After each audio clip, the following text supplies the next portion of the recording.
you know, I was saying, you guys, man, this is great down here. I love it. I'm ready to pack up and come down here where the grass is green and the sun's shining, the weather's nice.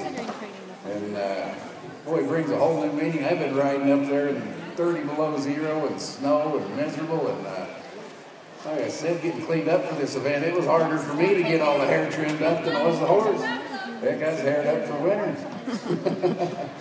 But here today we're going to discuss some ranch pleasure. And when I get to thinking about ranch pleasure, is it a pleasure to go do? Is it relaxed? Is it comfortable? Is our horse comfortable? Are we comfortable with our horse's capabilities?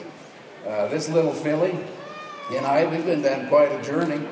From the first time I picked her up, we had a few issues we had to deal with. It put us a long ways behind in the game. I had to customize a program for this filly that was going to work for the time we had and her abilities.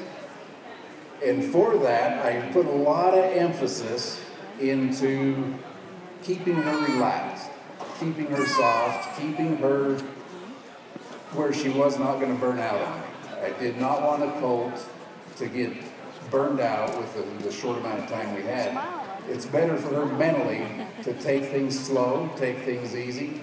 And it was good for me because she took me out of my element. My element, I get in a program, and she didn't fit that program. So as a trainer entrusted with this horse, I needed to customize a program for her to where we could actually come and compete and be comfortable, and where she was riding us.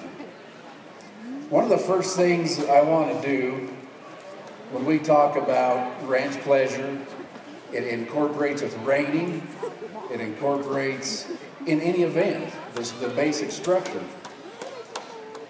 We want our horses traveling free, traveling soft, traveling nice, really relaxed. I love my horses to be really relaxed. And as much, I want them traveling, and I want them traveling straight. And as we go through this demonstration, there's many reasons to keep this horse traveling straight. Whether it's turning a corner, riding straight this way, whether it's riding straight across our arena, picking a spot and focusing on it.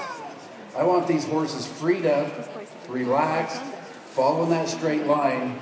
But once they're able to travel in that straight line, I want to keep them traveling straight with my legs. I want that horse between my legs. So I start with what I call leg yields. I'll keep this horse traveling straight across here, but I want to be able to move off my leg, either to the left or to the right. So she's traveling straight across. I'm going to put her in my hands, a little bit of a contact, put some leg pressure, and I want her to yield to one way or the other. There, I'm moving her to the left. She moved freely. She was soft. The reward for her moving freely and soft, I'm going to just walk her out straight some more. So as I come back the other way, I'm going to move her off of my right leg again. Move her over to the left. There. She's leg yielding. She's moving off. Then we're going to try the other side. Get her to move off my left leg. And if we can have these horses moving off our legs and traveling straight, when we pick up the speed to a trot or a lope, if we keep that horse between our legs, they'll start traveling straight. Who here has ever ridden a colt and you felt like you were mounted on a boa constrictor? And you were just bouncing across, going down the pasture, just like you were herding a chicken. You know, has anybody ever been in that? All right. May be entertaining for somebody watching, but it's not that fun. So I put a lot of stress in that. And so as we pick up the pace to a trot or a lope, if we have these colts moving off our legs, not only it makes that more enjoyable, the next steps to more advanced maneuvers, side pass or turnarounds or whatever, we can have these horses freed up and moving off our leg to enhance these maneuvers. So we're just going to trot her around here a little bit, nice and relaxed.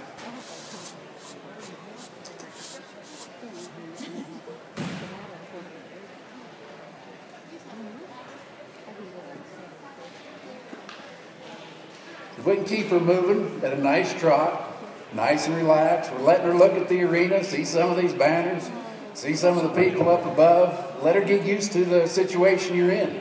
We don't want to ride into a pen and just start a training session in a strange place. Here we have a colt, 2 years old, very green, very aware of her surroundings, but we want her relaxed in her surroundings. So we want to trot a few circles, make sure she's listening. I'm just moving her off my leg with a little tiny bit of guidance from the bridle, from the bit, from my hand, but most of it's just going to be moving off my leg.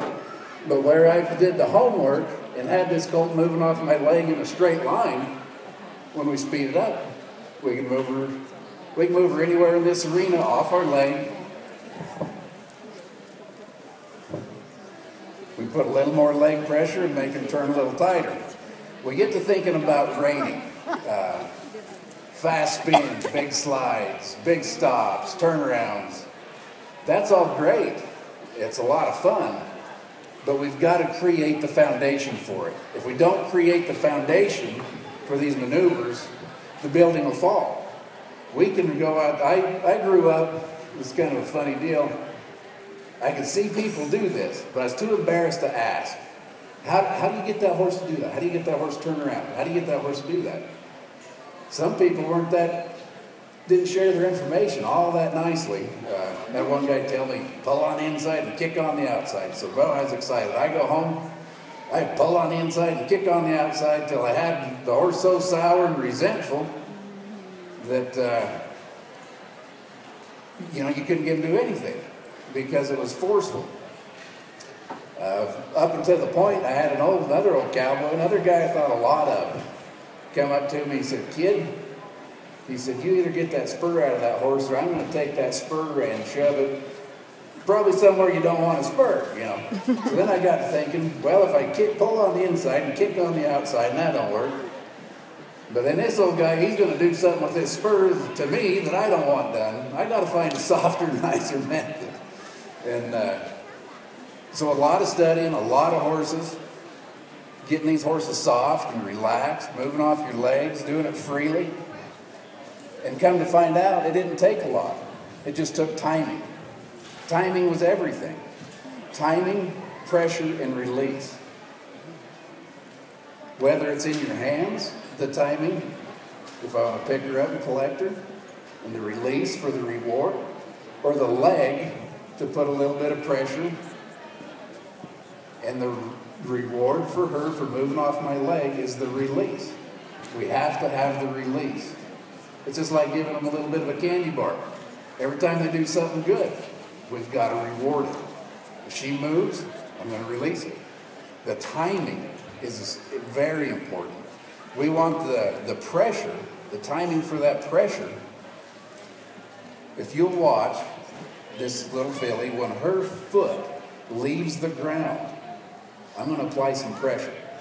When her right foot leaves the ground, and I'll apply pressure, and when she moves her foot, I'll release the pressure. See, that's a reward. It's in the timing. So we're going to globe trot her around here a little bit. We've covered some leg yields. I'll concentrate on the leg yields quite a bit, even before I do a lot of movement with the bit, any contact. Because I do not want to compromise this horse's mouth.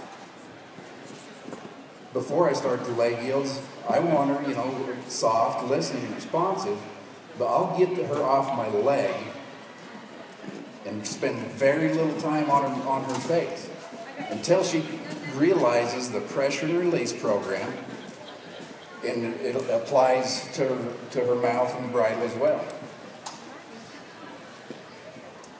So if we can get these